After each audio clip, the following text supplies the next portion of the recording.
വളരെ പ്രധാനപ്പെട്ട ഒരു വീഡിയോ നിങ്ങളുടെ ശ്രദ്ധയിലൊന്ന് പെടുത്തുകയാണ്. സാവരിയ 21 വയസ്സുള്ള ഒരു സഹോദരിയെ ഒരു മുസ്ലിം കൂടെ പഠിക്കുന്ന ഒരു വിദ്യാർത്ഥി ആ കുട്ടിയെ ലാപ്ടോപ്പ് കൊണ്ട് തലക്കടിച്ച് കൊന്ന ഒരു വാർത്ത ഞെട്ടലോടെയാണ് നമ്മളെല്ലാവരും കേട്ടല്ലേ. ആ കുട്ടിയുടെ ബോഡി നാട്ടിലെത്തിച്ചു. ആലപ്പുഴ വണ്ടാനം ഹോസ്പിറ്റലിൽ പോസ്റ്റ്മോർട്ടം ഒക്കെ കഴിഞ്ഞു.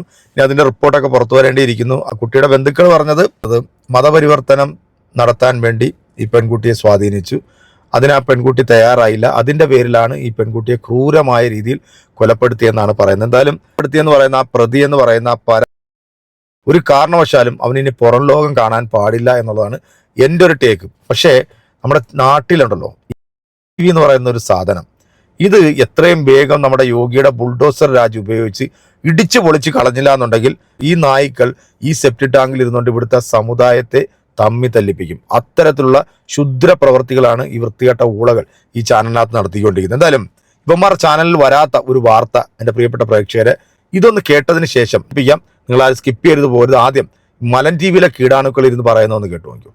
ജിഹാദി സിസ്റ്റം അത് വളരെ കാലാകാലങ്ങളായിട്ട് പ്രവർത്തിച്ചു വരുന്നത് ഈ ശൈലിയിൽ തന്നെയാണ്. പ്രത്യേകിച്ച് ഈ മദ്രസ പഠനം, ഒപ്പം മലപ്പുറം പോലുള്ള ജില്ലകളിലൊക്കെ ഇത്തരം സംഘടനകൾക്ക് കാര്യമായ സ്വാധീനമുണ്ട്. പ്രത്യേകിച്ച് പോപ്പുലർ ഫണ്ട്, അല്ലെങ്കിൽ പോപ്പുലർ ഫണ്ടിന് മുമ്പ് NDF ഉണ്ടായിരുന്നു, അതിന് മുമ്പ് സിമി ഉണ്ടായിരുന്നു. അപ്പോൾ ഇത്തരം തീവ്ര സംഘടനകൾ കാലാകാലങ്ങളായിട്ട് തന്നെ കേരളം അവരുടെ ഒരു വലിയ സ്വാധീന കേന്ദ്രമാണ്. പ്രത്യേകിച്ച് വിശേഷിച്ച് വടക്കൻ കേരളത്തിലെ കാസർഗോഡ്, മലപ്പുറം, കോഴിക്കോട്, കണ്ണൂർ തുടങ്ങിയ ജില്ലകളൊക്കെ അവർക്ക് വലിയ സ്വാധീനമുണ്ട്. ഇപ്പോൾ തെക്കൻ കേരളത്തിലുണ്ട്. അപ്പോൾ ഇത്തരം സംഘടനകൾക്ക് സ്വാധീനം ഉണ്ടാകുന്ന ഘട്ടത്തിൽ തന്നെ മുസ്ലിം ചെറുപ്പക്കാർ ഈ ജിഹാദിന്റെ വഴിയിലേക്ക് ആകർഷിക്കപ്പെടും. അപ്പോൾ അങ്ങനെ ആകർഷിക്കപ്പെട്ട് കഴിഞ്ഞാൽ ഒരു കാലത്ത് ജമ്മു കാശ്മീരിൽ എന്താണോ സംഭവിച്ചത് അതിന്റെ തനിയാവർത്തനം നമ്മുടെ കൊച്ചു കേരളത്തിലും ഉണ്ടാകും. അപ്പോൾ അതിനെ എങ്ങനെ നേരിടാം എന്ന് മറ്റ് സംസ്ഥാനങ്ങൾ നമുക്ക് മുന്നിൽ ഒരുപാട് മാതൃകയായിട്ട് വരുന്നുണ്ട്. ഇപ്പോൾ ഉദാഹരണത്തിന് മതപരിവർത്തന നിയമം UP, ഹരിയാന, അതുപോലെ തന്നെ മധ്യപ്രദേശൊക്കെ തുടങ്ങിയ സംസ്ഥാനങ്ങളിൽ പുതിയ മതപരിവർത്തന നിയമം വന്നിട്ടുണ്ട്. അത് ഈ ലവ് ജിഹാദിനെ കൂടി തടയുന്ന രീതിയിൽ പുതിയ മതപരിവർത്തന നിയമങ്ങൾ അവർ കൊണ്ടുപോകും. കാരണം ലവ് ജിഹാദോ അല്ലെങ്കിൽ ഈ പറയുന്ന പ്രണയം നടിച്ചുള്ള മതപരിവർത്തനം ഒന്നും കേരളത്തിൽ മാത്രം നടക്കുന്ന ഒരു സംഭവമല്ല. അത് ഭാരതത്തിന്റെ പല ഭാഗങ്ങളിലുണ്ട്. ലോകത്തിന്റെ പല ഭാഗത്ത് ഇസ്ലാമിക രാഷ്ട്രസങ്കല്പം മനസ്സിലിട്ട് നടക്കുന്ന ഈ മതവെറിയന്മാർ ഈ രീതിയിൽ പെൺകുട്ടികളെ അടിച്ചുകൊണ്ട് പോവുകയും, അല്ലെങ്കിൽ ഇസ്ലാമിന്റെ ഒരു പൊതു സ്വഭാവം തന്നെ നമുക്ക് ആ മതത്തിന്റെ മുൻകാല ചരിത്രം നോക്കുമ്പോൾ ഉൾപ്പെടെ നമുക്കത് കാണാൻ സാധിക്കുന്നുണ്ട്. ഇത്തരത്തിൽ മറ്റു മതവിഭാഗങ്ങളിലെ സ്ത്രീകൾക്ക് നേരെ അതിക്രമവും അക്രമവും നടത്തുന്ന ഒരു ശൈലി ആ മതവിഭാഗത്തിനുണ്ട്. അവരുടെ പടയോട്ട കാലഘട്ടങ്ങളിൽ ഭാരതത്തിലേക്കൊക്കെ അവർ പടയോട്ടം നടത്തിയപ്പോൾ തന്നെ മുസ്ലിം മുഗൾ രാജവംശങ്ങളൊക്കെ ഇവിടെ ചെയ്തത് തന്നെ ഏറ്റവും കൂടുതൽ അവർക്കൊരു പർട്ടിക്കുലർ ഏരിയയിൽ സ്വാധീനം ഉണ്ടാകുമ്പോൾ അവർ ആദ്യം ഉപയോഗിക്കുന്നത് അവിടുത്തെ സ്ത്രീകളെ കൃത്യമായി അവരുടെ പാളയങ്ങളിലേക്ക് എത്തിക്കുകയും അവർക്ക് നേരെ അതിക്രമം നടത്തിയിരിക്കുകയാണ്. അതിലൊരു പ്രത്യേക രസം കണ്ടെത്തുന്ന ആളുകളാണ്. അപ്പോൾ സ്വാഭാവികമായിട്ടും ശക്തമായ നിയമം മറ്റ് സംസ്ഥാനങ്ങൾ കൊണ്ടുവരുമ്പോൾ അവിടെ ഇത്തരം കാര്യങ്ങളിൽ ഒരു ജാഗ്രത പൊതുസമൂഹത്തിന് ഉണ്ടാകുകയും അതിനെ തടയാനും കഴിയുന്നുണ്ട്. പക്ഷേ കേരളത്തിന്റെ അവസ്ഥ എന്ന് പറയുന്നത് കേരളത്തിൽ നിയമം കൊണ്ടുവരുന്നവർ തന്നെ അങ്ങനെയൊന്നും ഇല്ല എന്ന് പറഞ്ഞിരിക്കുകയാണ്. അതാണ് ഏറ്റവും വലിയ അപകടമായിട്ട് എനിക്ക് തോന്നുന്നത്. ഇത് കേട്ടല്ലോ അല്ലേ? മലപ്പുറം എന്ന് കേൾക്കുമ്പോഴും കോഴിക്കോടെന്ന് കേൾക്കുമ്പോഴും അല്ലെങ്കിൽ മുസ്ലിം ഭൂരിപക്ഷ പ്രദേശം എന്ന് കേൾക്കുമ്പോഴത്തേക്ക് ഹാലിളക്കി ഊത്തലെടുക്കുന്ന ഒരു വിഭാഗമാണ് ഈ വിസർജനം ചാനലും കീടാണുക്കളും. ഇത് പറഞ്ഞിട്ടൊന്നും ഒരു കാര്യമില്ല. നമ്മുടെ കേരള സർക്കാർ വേണ്ട രീതിയിൽ ഇതിനൊക്കെ നടപടി എടുക്കണമെന്നാണ് എൻ്റെ ഒരു ആഗ്രഹം.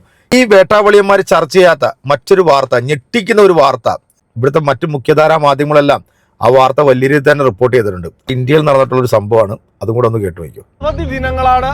അമ്മ ജോലിക്ക് പോയതിനാൽ വീട്ടിലിരുന്ന് ബോറടിച്ചു. ശ്രീ വിജയനഗറിലുള്ള ബന്ധുവീട്ടിൽ പോയി വരാം. ഇതായിരുന്നു ജൂൺ 18-ാം തീയതി ആ 13-കാരി കണക്ക് കൂട്ടിയത്. വിചാരിച്ച സമയത്ത് ബന്ധുവീട്ടിൽ നിന്ന് ഇറങ്ങാൻ സാധിച്ചില്ല. സമയം രാത്രി 10:30.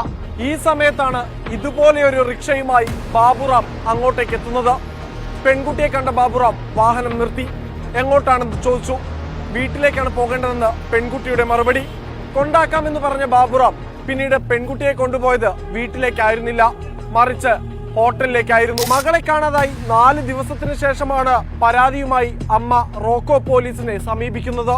ബന്ധുക്കളുടെയോ സുഹൃത്തുക്കളുടെയോ വീട്ടിൽ നിന്ന് തങ്ങൾ നടത്തുന്ന അന്വേഷണത്തിൽ മകളെ കണ്ടെത്താൻ കഴിയുമെന്ന പ്രതീക്ഷയിലായിരുന്നു ആ 4 ദിവസവും കുടുംബം. എന്നാൽ വിഷയത്തിന്റെ ഗൗരവം കണക്കിലെടുത്ത് റോക്കോ പോലീസ് ഉന്നത ഉദ്യോഗസ്ഥരുള്ള സദർ സ്റ്റേഷനിലേക്ക് കേസ് മാറ്റി. കാണാതായ പെൺകുട്ടിക്ക് വേണ്ടി ശ്രീ ഗംഗാനഗറിലുടനീളം അന്വേഷണം ആരംഭിച്ച പോലീസ് 23-ാം തീയതിയാണ് ജോയ് ഇന്നിലേക്ക് എത്തുന്നത്. ജോയ് ഇന്നിൽ ആരംഭിച്ച ദുരിതം 5 രാത്രികൾ, 4 ഹോട്ടലുകൾ, 32 പുരുഷ രൂപമുള്ള പിശാചുക്കളാണ് ആ 13-കാരിയുടെ ദേഹത്തെ ഓരോ രാത്രികളിലും കൊത്തിവലിച്ച് കീറിയത്. അബോധാവസ്ഥയിലായിരിക്കുമ്പോൾ വേദന അറിയാതിരിക്കാൻ മദ്യം നൽകി. പെൺകുട്ടിയെ കണ്ടെത്തിയതോടെ ഹോട്ടലുടമ മായങ്ക് സൈൻ, മാനേജർ ഹർദീപ് നാഥ്, ജീവനക്കാരനായ സച്ചിൻ എന്നിവരുടെ ഫോണുകളും പോലീസ് പിടിച്ചെടുത്തു. ഇത് പരിശോധിച്ചപ്പോഴാണ് ആവശ്യക്കാർക്ക് അയച്ചു നൽകാനായി എടുത്തുവെച്ചിരുന്ന പെൺകുട്ടിയുടെ ദൃശ്യങ്ങൾ പോലീസിന് കണ്ടെത്താനായത്. ഇതോടെ ഹോട്ടലിലെ രജിസ്റ്റർ, CCTV ക്യാമറ ദൃശ്യങ്ങളടങ്ങിയ ഹാർഡ് ഡിസ്ക് എന്നിവയും പോലീസ് വീണ്ടെടുത്തു. ഇവരെ ചോദ്യം ചെയ്തതിൽ നിന്നാണ് ഹോട്ടൽ തന്നെയാണ് ഈ കോക്കസിലെ മുഖ്യ കണ്ണിയെന്ന് പോലീസിന് മനസ്സിലായത്. ചികിത്സയിൽ കഴിയവെയാണ് പെൺകുട്ടിയെ പോലീസ് കൗൺസിലിംഗിന് വിധേയയാക്കുന്നത്.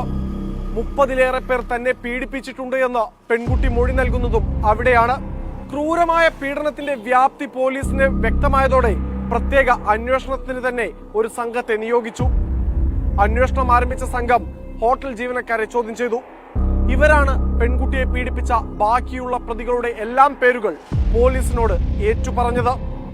27-ാം തീയതി ആയിട്ടും കൂടുതൽ പ്രതികളെ അറസ്റ്റ് ചെയ്യാൻ കഴിയാത്ത പോലീസിന്റെ നടപടിയിൽ പ്രതിഷേധിച്ച് ശ്രീഗംഗാനഗറിൽ പ്രദേശവാസികൾ വലിയൊരു പ്രതിഷേധം തന്നെ ആരംഭിച്ചു.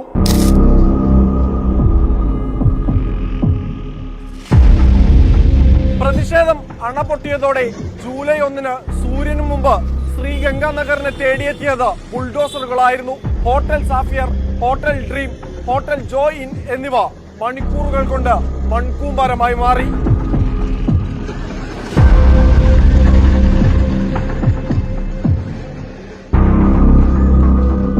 ബുൾഡോസറുകൾ ഉപയോഗിച്ചുള്ള പൊളിച്ചുമാറ്റം നടന്നതിന്റെ പിറ്റേ ദിവസം മുതൽ അറസ്റ്റുകൾ ആരംഭിക്കുകയായിരുന്നു.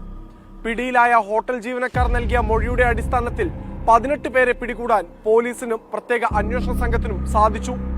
പെൺകുട്ടിയെ ക്രൂരമായി പിച്ചു ചീന്തിയ 14 പേർ ഇപ്പോഴും നിയമത്തിന്റെ പിടിക്ക് പുറത്താണ്. പക്ഷേ ഇവരിലേക്കും എത്രയും പെട്ടെന്ന് എത്താനാകുമെന്ന് തന്നെയാണ് പോലീസും പ്രതീക്ഷിക്കുന്നത്. പെൺകുട്ടിയുടേതെന്ന പേരിൽ പണ്ടെങ്ങോ നടന്ന ദൃശ്യങ്ങൾ സമൂഹ മാധ്യമങ്ങളിൽ ചിലർ റീച്ചിന് വേണ്ടി പങ്കുവെക്കുകയാണ്. പീഡിപ്പിച്ചില്ലെങ്കിലും ഈ ചെയ്യുന്നതും ആ 13-കാരിയോടുള്ള ക്രൂരത തന്നെയാണ്.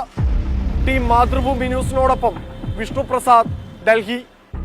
ഇത് ഈ പറയുന്ന വിസർജൻ ചാനലിനകത്ത് ചർച്ച ചെയ്തിട്ടില്ല. നമ്മുടെ ഇന്ത്യയിൽ നടന്നിട്ടുള്ള സംഭവം 13 വയസ്സുള്ള ഒരു പിഞ്ച് മകളെ 30ഓളം വരുന്ന നരാധമന്മാർ പിച്ചിൻ ചീന്തി തിന്ന യാഥാർത്ഥ്യമാണ് നമ്മൾ കേട്ടത്. ഇതിനെക്കുറിച്ച് ചർച്ച ചെയ്യാൻ ഇവന്മാർക്ക് ആർക്ക് സാധിക്കും? കാരണം ഇതിന്റെ പിന്നിലുള്ളതെല്ലാം ഇവർക്ക് വേണ്ടപ്പെട്ടവരായതുകൊണ്ടാണ് ഇവർ ഇതിനെക്കുറിച്ചിട്ടൊന്നും ഒരു അക്ഷരം പോലും മിണ്ടാത്തത്.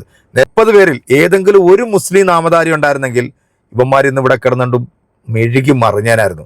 അപ്പൊ ഇതുപോലെ രണ്ടും കെട്ട പണി ചെയ്യുന്നവനെയൊന്നും പത്രപ്രവർത്തനമൊന്നും നമുക്ക് പറയാൻ പറ്റത്തില്ല. കൂട്ടിക്കൊടുപ്പ് മാധ്യമ പ്രവർത്തനം എന്നേ നമുക്ക് ഇതിനെ കുറിച്ചിട്ട് പറയാൻ സാധിക്കും. എൻ്റെ സാവരിയ മെഡിക്കൽ വിദ്യാർത്ഥിയെ കൊലപ്പെടുത്തിയ ആ കുറ്റവാളിയുടെ പേര് മുസ്ലിം ആയതുകൊണ്ടാണ് ഈ പറയുന്ന സംഘപരിവാർ വേട്ടാവളിയന്മാരെല്ലാം നാഴികയ്ക്ക് 40 വട്ടം ഈ ചർച്ചയ്ക്ക് എടുക്കുന്നത്. വാർത്തകൾ ചെയ്യുമ്പോൾ നിഷ്പക്ഷമായി ചെയ്യുക. തെറ്റ് ചെയ്തവൻ, അവൻ എത്ര ഉന്നതവനാണെങ്കിലും, അവൻ ഏത് ജാതിയിൽപ്പെട്ടവനാണെങ്കിലും അത് തെറ്റാണെന്ന് പറയാനായിട്ടുള്ള ആർജവം നീയൊക്കെ ഇനിയും കാണിക്കുക. ആകട്ടെ ശിഖണ്ഡികൾ നിന്നെക്കാട്ടിലൊക്കെ എത്രയോ ഭേദമാണ്. എൻ്റെ പ്രിയപ്പെട്ട പ്രേക്ഷകരെ, ഈ വീഡിയോയുമായി ബന്ധപ്പെട്ട് നിങ്ങളുടെ കമന്റുകൾ അറിയിക്കാൻ അടുത്തൊരു വീഡിയോ കാണാം.